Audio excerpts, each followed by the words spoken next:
ये आकाशवाणी है। कार्यक्रम सुर्खियों में प्रस्तुत है कोरोना वायरस संक्रमण पर स्वास्थ्य विशेषज्ञ डॉक्टर M.K. सेन से आकाशवाणी संवाददाता आनंद श्रीवास्तव की बातचीत। डॉक्टर सेन, लॉकडाउन के बाद जो पर्व आए हैं वो बहुत सारी सकारात्मक ऊर्जा का संचार कर रहे हैं। देश भर में विजयादशमी मनाई जा रही है। आपसे ये समझने की कोशिश करेंगे कि जब लोग विजयादशमी के लिए बाहर निकलेंगे उस समय सुरक्षित दूरी बनाना कितना जरूरी है, मास्क का प्रयोग कितना जरूरी है, क्या ऐसे में संक्रमण बढ़ने का खतरा भी है? फेस्टिव सीजन हमारे देश में शुरू हो चुका है। अब दशहरा है, दिवाली आएगी, उसके बाद लगातार हमारे फेस्टिवल्स बने रहेंगे। ऐसे मौसम में दो चीजें हैं कि एक तो ठंड का मौसम आ रहा है पूरे उत्तरी भारत में। ठंड के साथ साथ एयर पोल्यूशन का भी एक माहौल बन रहा है उत्तरी भारत में, जो भी मैदानी इलाके हैं। और सबसे बड़ी बात कि फेस्टिव सीजन में लोग त्योहार मनाने बाजार में जाते हैं, नई चीजें खरीदने के लिए, लोगों से मिलने के लिए। घर से निकलने से पहले ये मन में रखना कि अभी वायरस गया नहीं है। खुद प्रधानमंत्री जी ने बोला कि एक जन आंदोलन का शुरुआत किया है, जिसके अंदर हमें ये ध्यान में रखना कि कोविड गया नहीं है। जितने भी हमारी दिशा निर्देश हैं इस विषय में, जैसे सामाजिक दूरी बरकरार रखना, हाथ का धोना और मास्क का सही इस्तेमाल करना, इसको हमें सदैव मन में रखते हुए आगे बढ़ना है। घर में ही त्योहार मनाएं। दशहरे में लोग एक दूसरे से मिलते हैं, उनको बधाइयां देते हैं, लेकिन अब जो है वर्चुअल माध्यम से आप लोगों से मिलिए, जुलिए, उनको बधाइयां दीजिए, क्योंकि कोरोना में दूरी जरूरी है। सुरक्षित दूरी अगर आप बनाए रखते हैं तो आप जरूर किसी भी छोटे समारोह में शामिल हो सकते हैं। डॉक्टर सेन, पुर्तगाल के एक संस्थान में एक शोध हुआ है और उस शोध के नतीजे यूरोपियन जर्नल ऑफ इम्यूनोलॉजी में प्रकाशित हुए हैं। शोध की रिपोर्ट के अनुसार जो एंटीबॉडीज हैं जो कोरोना संक्रमण के बाद लोगों के शरीर में पाए जाते हैं वो 7 महीनों तक शरीर में पाए गए हैं, जबकि भारत सहित दुनिया के कुछ और देशों में कुछ नतीजे ये बताते हैं कि वो सिर्फ 3 से 4 सप्ताह तक ही शरीर में रहते हैं। इतना बड़ा अंतर कैसे समझाएंगे आप हमारे श्रोताओं को इस विषय पर? इसमें लगभग 300 मरीजों में साइंटिस्ट पुर्तगाल में, जिसमें हेल्थ केयर वर्कर्स हैं और कोविड से ठीक होकर के आए हैं, उनमें उन्होंने परीक्षा करने के बाद ये पाया कि एंटीबॉडीज लगभग 6 महीने या उससे भी थोड़ा अधिक ड्यूरेशन के लिए पाए गए हैं। एंटीबॉडीज का रोल कोविड-19 के रोकथाम में कितना सक्सेसफुल है ये हमें अभी तक मालूम नहीं। WHO की तरफ से और बाकी सभी संस्थाओं की तरफ से और हमारे देश में जितने भी शोध कार्य हुए हैं, विदेशों में भी शोध कार्य हुए हैं, सब यही बतलाते हैं कि एंटीबॉडीज 3 महीने तक लगभग रहते हैं, 4 महीने, और उसके बाद वो खत्म हो जाते हैं। बीमारी से जूझने के लिए जो इम्यूनिटी है हमारी, वो कई प्रकार की है, उसमें से एंटीबॉडीज एक है। दूसरा होता है सेल मीडिएटेड इम्यूनिटी, और एंटीबॉडीज जो होते हैं वो ह्यूमोरल इम्यूनिटी कहलाता है। इसमें एंटीबॉडीज कई प्रकार के होते हैं, IgM और IgG। IgG एंटीबॉडीज 3 महीने तक रहती हैं, लेकिन ये एंटीबॉडीज भी कई प्रकार के होते हैं। जो न्यूट्रलाइजिंग एंटीबॉडीज हैं शायद वो कामयाब होती हैं दूसरे बार संक्रमण से बचाने के लिए। एक चीज हम भूल रहे हैं कि मेमोरी सेल्स होती है, हमने अभी तक जिसकी बात बहुत ज्यादा नहीं चर्चा की है। मेमोरी सेल्स, हमारे सेल्स में एक मेमोरी पाई जाती है जिसमें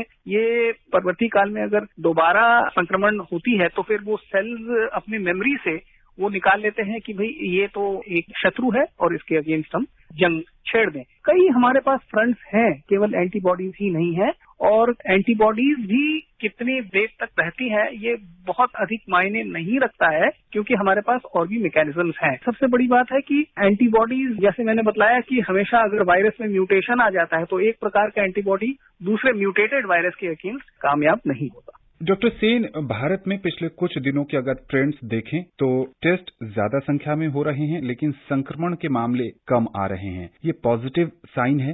जी हाँ, ये तो एक मेट्रिक है। ये दर्शाता ये है कि हमारे जितने भी हमने बहुत कदम उठाए वो कामयाब रहे। शुरू में देखें तो हमारे जो विदेश यात्री थे उनको हमने ला करके जैसे रखा एयरपोर्ट्स में और बाकी रेलवे में चेक पोस्ट लगवाए, और फिर लॉकडाउन रहा, और उसके बाद अनलॉकिंग की प्रक्रिया शुरू हुई ग्रेडेड मैनर में, अनलॉकिंग 1, 2, 3 ऐसे करके। इसकी सफलता हमें अभी प्राप्त हुई। सबसे पहली बात, हमारे केस फैटेलिटी रेट बहुत कम है, दुनिया में सबसे कम। विश्व स्वास्थ्य संगठन ने भी बहुत इसकी सराहना की है। दूसरी बात यह कि जो रिकवरी केसेस हैं वो बढ़ रहे हैं और पॉजिटिव केसेस कम हो रहे हैं। ये जरूर एक पॉजिटिव चीज है कि भाई हमारे कदम जो उठाए गए वो ठीक रहे और हमने बहुत ही रिस्पॉन्सिबल और अनुशासित रूप से काम किया, और इसी तरीके से हमने इसके लाभ उठाए, लेकिन इसको बनाए रखना उतना ही आवश्यक है, शायद उससे भी अधिक आवश्यक है जो सावधानियां हैं वो भविष्य में भी, ताकि इसको हम बरकरार रख सके, ताकि सेकेंड वेव थर्ड वेव को हम प्रिवेंट कर सकें।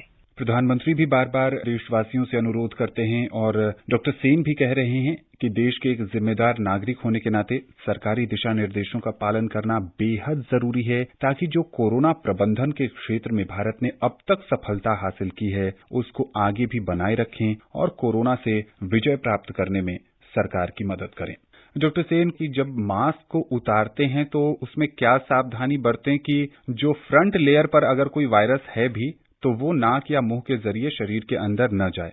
जो भी मास्क आप इस्तेमाल करें उसको पहनते वक्त ये ध्यान रखें कि मास्क नाक और मुंह दोनों को ढके रहे, और अगर इसमें से एक भी चीज खुला रह गया तो मास्क असफल रहेगा। दूसरी बात कि मास्क का जो अंदरूनी हिस्सा है वो आपके शरीर से कांटेक्ट में रहता है, बाहरी जो हिस्सा है वो एक कवच की तरफ से है, बाहर से आने वाली जितने भी वायरसेस हैं वो उसको रोकता है। तो जब आप घर वापस आएंगे और मास्क को उतारेंगे तो मास्क के जो स्ट्रैप्स होते हैं, एक तो कनपट्टियों के पीछे चली जाती है इलास्टिक बैंड, एक होते हैं दूसरे की ऊपर और नीचे दोनों बांधना पड़ता है, तो उनको अच्छी तरीके से उतारें और मास्क के बाहरी हिस्से को टच न करें। बाहरी हिस्से को बगैर टच किए मास्क को उतारें और ऐसी किसी जगह पे रखें जो ढका हुआ पैकेट है उसके अंदर रखें या ढक के रखें, ताकि उसके बाहरी हिस्से में जमा हुआ जो भी पदार्थ है वो घर के अंदर प्रवेश न कर सके। और जो डिस्पोजेबल मास्क है घर के बाहर ही डिस्पोज करके तब आप घर पे आए।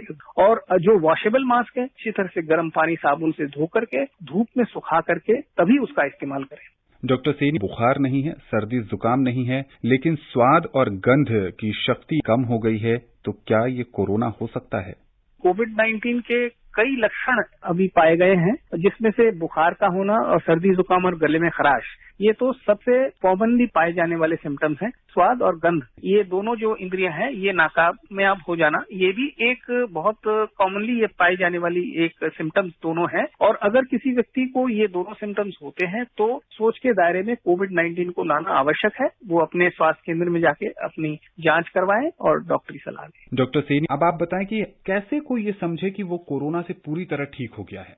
दो कैटेगरीज है, होम आइसोलेशन और हॉस्पिटल आइसोलेशन। तो अगर कोई माइल्ड कैटेगरी में आता है उसको सेंटर से ही बता दिया जाता है कि आप घर पे अगर प्रावधान है कि अपने आप को आप होम आइसोलेट कर सकते हैं, अलग कमरा है, अलग बाथरूम है और मास्क का इस्तेमाल सब कुछ अपना देखभाल कर सकते हैं, तो घर पे रहें। लेकिन अगर उनमें कोई ऐसी सिम्टम्स, डेंजर साइंस आते हैं जैसे ऑक्सीजन सैचुरेशन का कम हो जाना या फिर सांस में दिक्कत आना, तो अस्पताल जरूर आए और अवश्य आए, जल्द आए। तो दोनों जो कैटेगरीज के लोग हैं, इनमें जो होम आइसोलेशन है उनमें कहा जाता है कि एटलीस्ट पहले वाले सिम्टम्स से 17 दिन तक आप घर पे रहेंगे, परिवार के दूसरे सदस्य के साथ भी मेल जोल आपका बंद है, खाना पीना और वॉशरूम सारा कुछ अलग है। उसके बाद में अगर 17 दिन हो जाते हैं और बिल्कुल आप ठीक रहते हैं, कोई बुखार खांसी कोई ऐसी समस्या नहीं है, तो फिर 17 दिन के बाद आप ये समझ लीजिए कि आप फिट हैं बाहर जाने के लिए। 17 दिन के बाद जनरली दूसरा टेस्ट कराने की जरूरत नहीं है। नेशनल गाइडलाइन में भी है कि माइल्ड केसेस में दूसरी बार टेस्ट कराने की जरूरत नहीं है। बहुत सारे रिसर्च में ये देखा गया है कि 10 दिन, 12 दिन, 14 दिन, ज्यादा से ज्यादा 17 दिन, इसके बाद जो व्यक्ति है कोरोना से संक्रमित, वो समाज के लिए, दूसरों के लिए डेंजर नहीं होता है, उसको संक्रमण फैलाने की क्षमता उसमें नहीं रह जाती है। अगर टेस्ट हो भी जाता है और वो पॉजिटिव भी आता है तो हम ये मानेंगे कि भाई ये जो पॉजिटिव टेस्ट है ये वायरस पार्टिकल्स को देता है, ना कि साबुत वायरस को। रही बात जो हॉस्पिटलाइज पेशेंट्स हैं, उनमें डॉक्टर साहब ये निर्णय करते हैं कि वे घर जाने के लिए काबिल है या नहीं, तो हम ये ठीक उचित होगा कि डॉक्टर साहब के जो आदेश हैं उसी का पालन करें। जब वो ठीक समझेंगे कि ठीक है तभी वो घर भेजेंगे, और पूरा आदेश जैसे लिखते हैं कि घर जाके भी आपको 7 दिन रेस्ट लेना है तो 7 दिन रेस्ट लें, उसके बाद हम जाए, या वो कहते हैं आप फिट हैं काम पे जाने, तो जैसे जैसे दिशा निर्देश डॉक्टर साहब देते हैं वैसे करें। और अगर जैसे मैंने बताया कि पोस्ट कोविड सिंड्रोम किसी को होता है, जैसे कि इजी फटीग है, परसिस्टेंट कफ है, या पैल्पिटेशंस हैं, या मेंटल एंजाइटी है, या जो भी है, तो डॉक्टर फॉलोअप क्लिनिक्स में उनकी सहायता लें। ग्रेडेड मैनर पे धीरे धीरे अपने काम पे वापस आए। होम मेकर है तो घर के काम में धीरे धीरे वापस आए, ऑफिस जाते हैं धीरे धीरे वापस जाएं, तो ग्रेडेड मैनर में आप अपना कामकाज पूरा कर सकते हैं। बिल्कुल, आपका बहुत बहुत शुक्रिया, धन्यवाद। अभी आप सुन रहे थे कोरोना वायरस संक्रमण पर स्वास्थ्य विशेषज्ञ डॉक्टर एम.के. सेन से आकाशवाणी संवाददाता आनंद श्रीवास्तव की बातचीत। ये कार्यक्रम आकाशवाणी के समाचार सेवा प्रभाग द्वारा प्रस्तुत किया गया। इसे आप हमारे mobile app news on AIR पर भी सुन सकते हैं। इस कार्यक्रम के संबंध में अपनी प्रतिक्रिया आप हमें ईमेल कर सकते हैं। पता है airnsdtalks@gmail.com। ये कार्यक्रम फिर से सुनने के लिए लॉग ऑन करें हमारी वेबसाइट newsonair.com।